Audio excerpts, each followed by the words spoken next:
Start.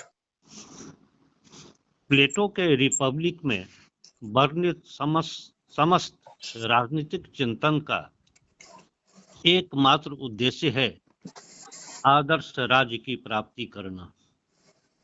न्याय, शिक्षा या साम्यवाद के सिद्धांत सभी इस चरम लक्ष्य के पूरक सिद्धांत मात्र हैं।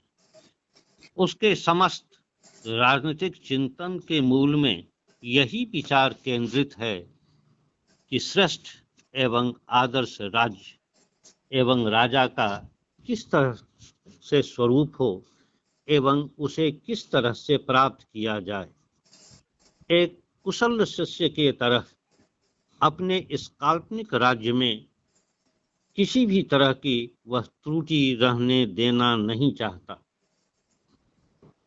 अपने इस विचार में अत्यधिक काल्पनिक हो जाने के कारण प्लेटो इसकी व्यावहारिकता की उपेक्षा भी कर बैठता है, जिसे वह स्वयं स्वीकार भी किया है कि the city is founded in words for on earth I imagine it nowhere exists. नेटल्स सीप ने भी इस तथ्य को काफी उजागर किया है। प्लेटो व्यक्ति एवं राज्य में अन्योन्याश्रय संबंध मानता है। उसके अनुसार the state is individual writ large. व्यक्ति में जो गुण एवं विशेषताएं पाई जाती है उसी का विशाल रूप राज्य के व्यक्तित्व में परिलक्षित होता है। व्यक्ति अच्छे होंगे, राज्य अच्छा होगा। व्यक्ति का सद्गुणी होना ही राज्य के सद्गुणी होने के मूल में निहित है। यही कारण है कि न्याय व्यवस्था समुचित शिक्षा के द्वारा प्रशिक्षित नागरिक साम्यवाद की सामाजिक व्यवस्था में रहकर श्रेष्ठतम गुण से संपन्न व्यक्ति बनेगा, और जब व्यक्ति श्रेष्ठ गुण संपन्न होंगे तो राज्य स्वतः श्रेष्ठ हो जाएगा। प्लेटो की प्रसिद्ध उक्ति the state do not come out of an oak or a rock but from the characters of the man that dwell therein. व्यक्ति की चेतना राज्य की चेतना होती है। इस तरह से प्लेटो ने राज्य एवं व्यक्ति में वैसा ही संबंध स्वीकार किया है जैसा संबंध ब्रह्मांड एवं पिंड में। राज्य के लिए व्यक्ति का हित सर्वोपरि हित है। उसके अनुसार वीर पुरुषों का राज्य वीर होगा। अतः मानव गुण का अध्ययन उसके बने राज्यों से हो जाता है। बार्कर ने कहा है कि राज्य विषयक चिंता में प्लेटो की एक बहुत बड़ी देन यह है कि वह उसे बाह्य भौतिक सत्ता नहीं समझकर आंतरिक एवं आध्यात्मिक सत्ता मानता है। इसके पूर्व राज्य का इतना स्पष्ट चित्र एवं व्यक्ति तथा राज्य के ऐसे स्पष्ट संबंधों का वर्णन किसी भी विचारक ने नहीं किया था। कैटलिन ने कहा है कि if society is chaotic, diseased, unhappy, so will individual be। अतः प्लेटो पूर्णतया दोष रहित व्यक्ति बनाना चाहता है जिससे कि वैसा अच्छा राज्य बन सके। प्लेटो के अनुसार राज्य की उत्पत्ति के कारण। राज्य के उत्पत्ति का मूल कारण प्लेटो मनुष्य की आर्थिक आवश्यकता को मानता है।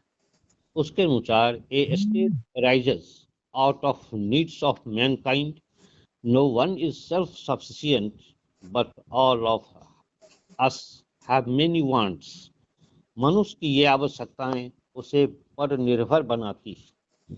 एक व्यक्ति दूसरे की आवश्यकताओं की पूर्ति में सहयोगी बनता है। इस तरह निर्भरता में राज्य भी सहायक बनता है। इन सबों को एक सूत्र में बांधने वाली संस्था राज्य। बी, राज्य की उत्पत्ति का दूसरा कारण प्लेटो बाह्य आक्रमण एवं युद्धों को मानता है। स्पार्टा के पड़ोसी होने के कारण प्लेटो युद्ध को मानव जीवन का एक अनिवार्य उपादान स्वीकार किया है। युद्ध की यह संभावना हमेशा प्लेटो के सामने बनी रहती है और नागरिकों को तथा देश को बाह्य आक्रमण से बचाने के लिए राज्य एक आवश्यक अंग है। सी, विवेकपूर्ण ढंग से नागरिकों के शासन व्यवस्था के संचालन के लिए भी राज्य आवश्यक है, ऐसा प्लेटो मानता है। नागरिकों का सम्यक विकास तभी संभव हो सकता है जबकि उस पर विवेकशील शासन हो। राज्य के निर्माण का आधार। पहला, व्यक्ति के प्रधान गुण। राज्य के निर्माण के पूर्व प्लेटो मानवीय आत्मा के गुणों का विश्लेषण करता है।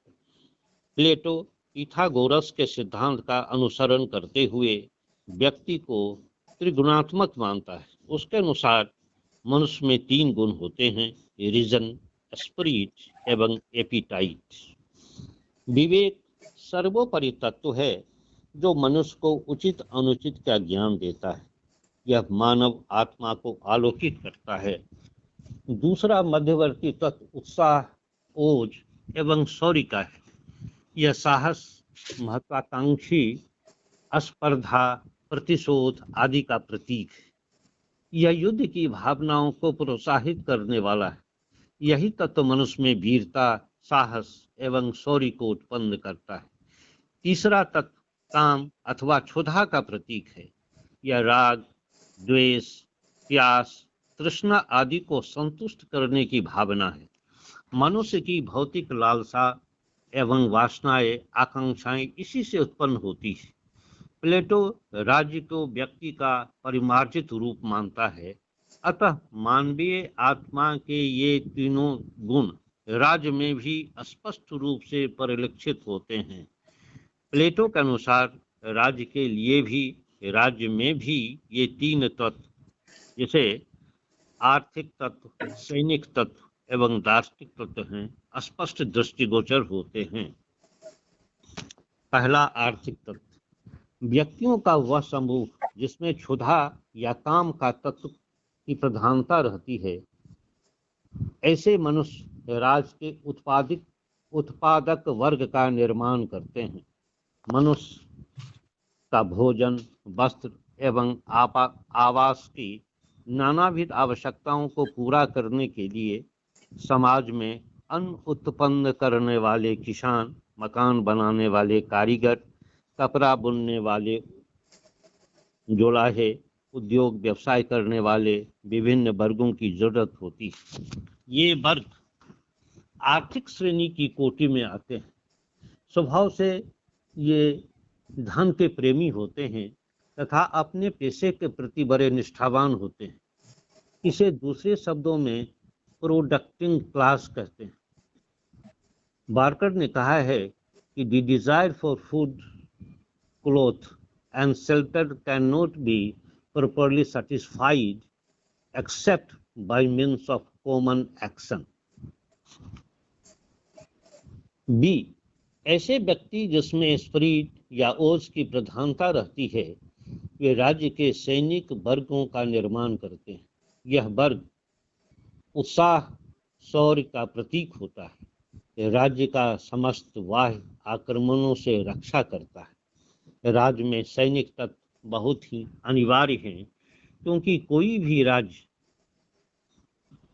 युद्ध की संभावनाओं को अस्वीकार नहीं कर सकता है। मनुष्य सिर्फ आर्थिक आवश्यकताओं की पूर्ति मात्र से संतुष्ट नहीं होता है। ग्लॉकन ने भी कहा है कि केवल अपना पेट भरने मात्र से संतुष्ट होने वाला राज्य केवल सुअरों का राज्य होगा। बार्कर के अनुसार मनुष्य केवल भौतिक आवश्यकताओं की पूर्ति से ही संतुष्ट नहीं हो जाता है, बल्कि उसे अपने आप को सुसंस्कृत एवं परिमार्जित बनाने वाली आकांक्षाएं भी होती हैं। ये आवश्यकताएं उसे आर्थिक संस्था और प्रदेश प्राप्त करने को बाध्य करता है, जो युद्ध के द्वारा ही संभव है। अतः युद्ध के लिए राज्य को हर क्षण तत्पर रहना पड़ता है। बार्कर के अनुसार राज्य के लिए सैनिक तत्व अनिवार्य है। इन्हें इस कार्य के लिए विशेष क्षमता के आधार पर चुनना चाहिए तथा इस प्रकार प्रशिक्षण मिलना चाहिए कि वह अपने इस क्षमता का विकास ठीक ढंग से कर सके। इस तरह से योद्धाओं का एक विशेष वर्ग राज्य की अनिवार्य आवश्यकता है।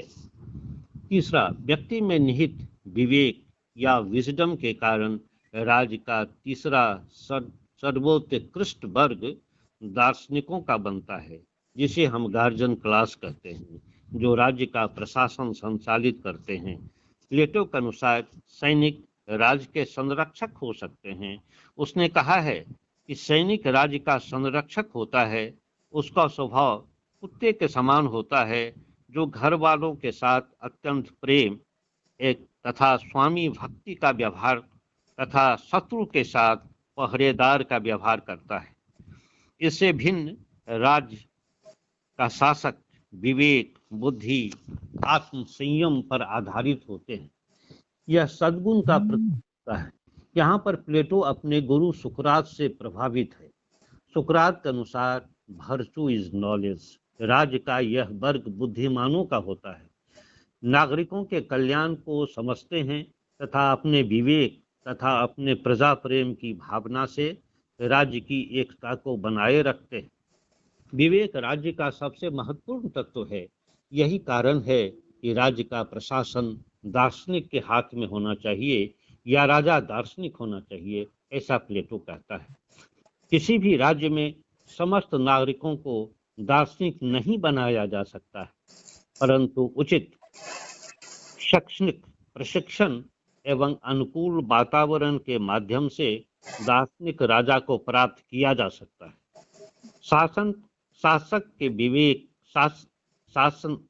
शासक में विवेक एवं बुद्धि के गुण की पराकाष्ठा होनी चाहिए। राज्य का नियंत्रण या संचालन इसी विवेकशील वर्ग के द्वारा होने से राज्य श्रेष्ठतम गुणों से संपन्न होगा।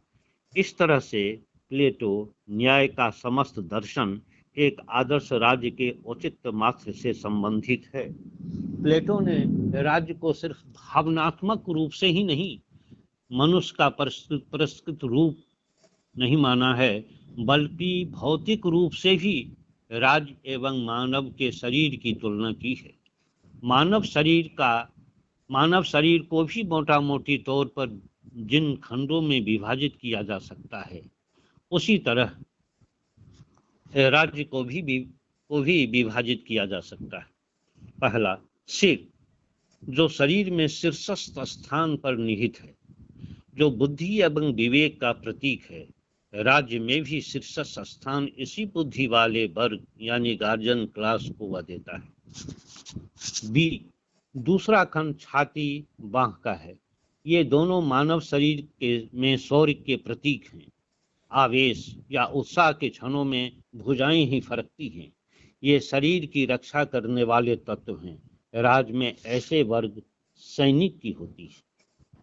तीसरा खंड उदर एवं अन्य अंगों का है, जो क्षुधा के प्रतीक हैं, और यह राज्य का तीसरा उत्पादक वर्ग कहलाता है। चौथा खंड पैरों का है, जिस पर समस्त शरीर का भार है। यह राज्य का वह तत्व है जिसकी चर्चा तो प्लेटो ने नहीं की है, परंतु दास के रूप में यह वर्ग समाज में अस्थित था और दासों को राजनीति में भाग लेने का अधिकार नहीं था। इसका काम समाज के अन्य 3 वर्गों का काम करना था, जिससे उन्हें अवकाश मिल सके। भारतीय सनातन धर्म व्यवस्था में वर्णित शूद्र इसी वर्ग के प्रतीक हैं। फिर भी इस तथ्य से प्लेटो का यह समस्त विचार एक आदर्श विचार है। आदर्श राज्य एवं न्याय के विचार इतने मिले जुले हुए हैं कि यह कहा जाता है कि Plato's ideal state in the Republic कल्मिनेट्स in his conception of justice. मैं अपने ऑडियो में अगले दिन प्लेटो के आइडियल स्टेट का क्रिटिसिज्म एवं उसके फीचर्स के बारे में अपना ऑडियो आप लोगों के सामने प्रस्तुत करूंगा।